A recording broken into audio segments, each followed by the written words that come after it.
Oi, tudo bem? Bem-vindos aqui ao meu canal do YouTube. Eu sou Sheila Mochansky, sou psicóloga clínica e faço também alta performance esportiva há mais de 20 anos. Então, se você ainda não me segue, já aproveita para seguir. Se curtir depois de se assistir, curte e comenta. Vou adorar saber o que você pensou sobre esse conteúdo.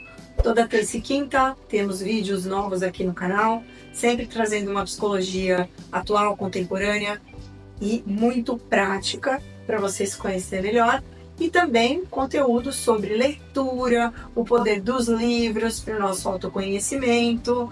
Inclusive, eu tenho um clube de leitura terapêutico chamado Vem Ler Comigo, que acontece todas as quartas à noite pelo Google Meet. Então, se você tem interesse em participar, me chama. Aqui embaixo tem todas as maneiras de você me acessar, de conhecer meu trabalho.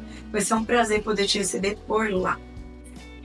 Por falar em leitura, eu quero contar um pouco para vocês o poder transformador que a leitura tem dentro dos processos dos meus pacientes e dos meus atletas aqui no consultório. Pois é, então, eu uso muitos recursos como leitura, teatro, cinema, séries, exposições de arte. Eu gosto muito de tudo isso, né? De toda essa informação que nos chega via artística, porque ela tem esse poder de ajudar a gente a fazer associações, entendimentos, interpretações, caídas de medalhão, né? Aqui no consultório não cai ficha, cai medalhão, né? Que transforma e ajuda muito os processos terapêuticos dos meus pacientes e atletas. Então, gente, olha só, no que a leitura auxilia? Às vezes eu estou trabalhando determinado tema naquele processo de paciente e que eu sinto que não está muito destravando pelo verbal durante as sessões. Então eu entro com alguma leitura, ou um capítulo, ou um trecho, ou eu empresto um livro, ou eu peço que adquiram um livro e uso essa leitura que o paciente vai fazer na casa dele, ou o atleta vai fazer lá, para induzir o entendimento daquele ponto que nós não estamos chegando durante a sessão. E é muito interessante, porque o medalhão vem mesmo. Então, a leitura ela é um coadjuvante no processo de psicoterapia convencional que eu faço aqui. Percebe? Então, é uma maneira muito elegante, nada imposta, né, de fazer o próprio paciente ir olhando para dentro, naqueles momentos em que ele não está aqui comigo durante a semana, né, de percebendo as nuances dessa determinada questão que a gente está trabalhando. É uma maneira também dessa pessoa ler prazerosamente, uma leitura que possa fazer sentido daquele momento da vida. Né? A gente sabe muito bem, se você não sabe, também vou te falar, que uma pessoa que lê e lê mais, né, ela fala melhor, ela tem um português muito mais posicionado, ela se expressa melhor, ela vai tender a escrever melhor também. Né? Então, são ganhos absolutamente incríveis, além dela conhecer mais do mundo literário. Né? Então, o universo dela, o repertório literário dela vai se enriquecendo ao longo do tempo. Só para vocês terem ideia, o ano passado nós lemos 6 livros no meu clube de leitura. Lemos os livros inteiros ao longo do ano. E eu tenho pessoas que detestavam ler, não sabiam ler, não tinham disciplina de ler, não gostavam de ler. Pessoas que amavam ler também, mas não tinham o aproveitamento da leitura que a gente faz no clube. Então eu trago um pouco, né, da minha metodologia do clube para dentro dos meus atendimentos com os meus pacientes.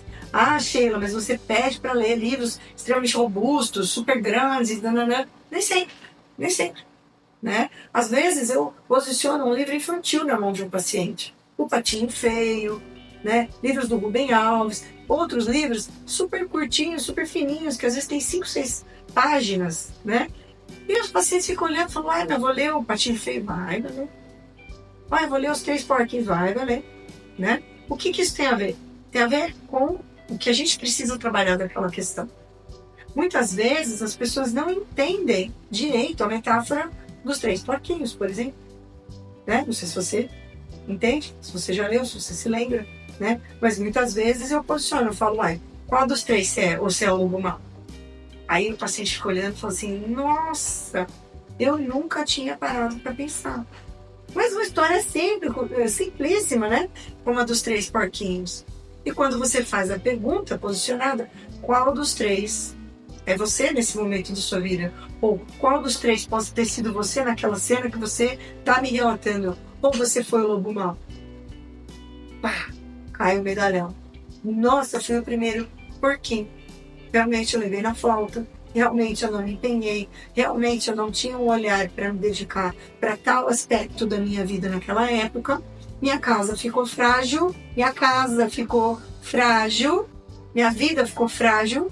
A estruturação da minha vida ficou frágil quando veio uma adversidade, que é o lobo mau, que enfiou o pé na porta, que ameaçou, que soprou, derrubou o cara. Percebeu o poder da leitura?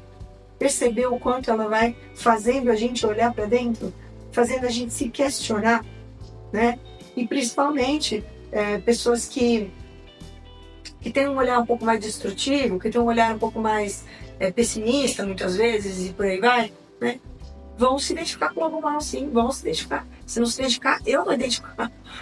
E eu vou falar, olha, que seu posicionamento foi bem lobo mau, né? Olha lá o que você fez. Você enfiou o pé, derrubou a casa do outro, você soprou, destruiu a casa do outro, né? Não importa se o outro estava construindo na flauta, ou se ele estava construindo com muito esmero, com um terceiro porquinho, né? Você destruiu, porque você fez isso. Você ganha com isso, e que te agregou isso, né? Então, gente, que nós não somos vítimas, né? O tempo todo, não. A gente também é algoz, a gente também é o lobo feroz que destrói, né? Se você nunca passou a olhar para esse lado seu destrutivo como do lobo mau, tá aí um convite para você começar a olhar para dentro. Porque nós não somos santos. A gente também tem um lado nosso, um dark side poderoso, que muitas vezes acontece destruindo o outro que está lá fora, ou muitas vezes ele acontece olhando para dentro, destruindo você mesmo com autossabotagens, com declínio do seu próprio desejo. Você declina o seu desejo, você nem começa a aportar em nada na sua vida, você já tem certeza que vai dar ruim, né? Como dizem, eu detesto essa expressão, mas todo mundo usa, né? Vai dar ruim. Enfim, vai dar ruim, né? Então, gente, espero que essas reflexões tenham feito sentido para você. Entendam que a leitura ela faz parte de uma maneira incrível da gente olhar para dentro, da gente se transformar, da gente sentir coisas. Né? Quem nunca chorou o rio lendo um livro? Olha que coisa mais gostosa de fazer. Né? Tudo isso mostra o quão humano a gente é. Então, se você curtiu, já dá o seu like aqui, comenta comigo e manda para alguém que possa se enriquecer com essa conversa que a gente teve aqui. Tá bom? Te espero também nas minhas redes sociais, onde tem um montão de conteúdo gratuito à sua disposição. Beijo, até a próxima.